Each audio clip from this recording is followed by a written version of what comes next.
Good morning, everybody. I chose to do a piece on Flora McDonald, and I would like to start with the epitaph that was written by Dr. Johnson that went on her headstone. And it said, "A name that will be mentioned in history, and if courage and fidelity be virtues, also mentioned with honor." Flora McDonald was part of the Jacobite movement, which basically just said they supported the Stuart crown. She herself was a Presbyterian, but she's best known for helping the Bonnie Prince Charles Edward Stuart escape Scotland after his defeat at Culloden.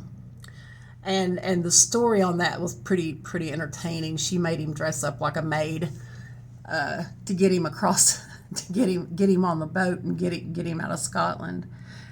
And she was actually arrested for this and held in the Tower of London for almost a year.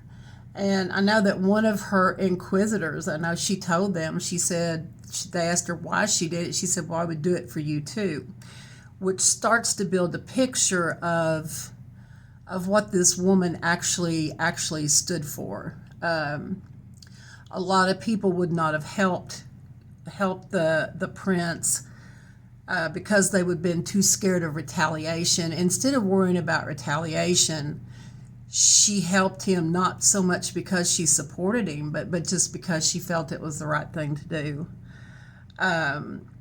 Flora went on to marry, and they migrated to North Carolina, where they actually did pretty good. Her husband, however, was a loyalist, and had, when the revolution started, actually led a group of about 1,000 men to join up with Henry Clinton, and they were ambushed and taken prisoner. He was later released. They moved up to Nova Scotia. She spent about a year in Nova Scotia and then went back to England. And there was a lot of hardships that followed. But through all this, what I got from Flora was that she didn't make decisions solely based on her loyalty to any particular political bend, or she truly seemed to make decisions based on her heart, based on what she felt was right. And I was very impressed with her story. I mean, it just she stood by a husband in a country that was going through a revolution. It would have been much easier to have stood on the revolution, on the patriotic side. They were doing well in North Carolina, so they had to know that if things didn't go well, they would lose it all, and they did.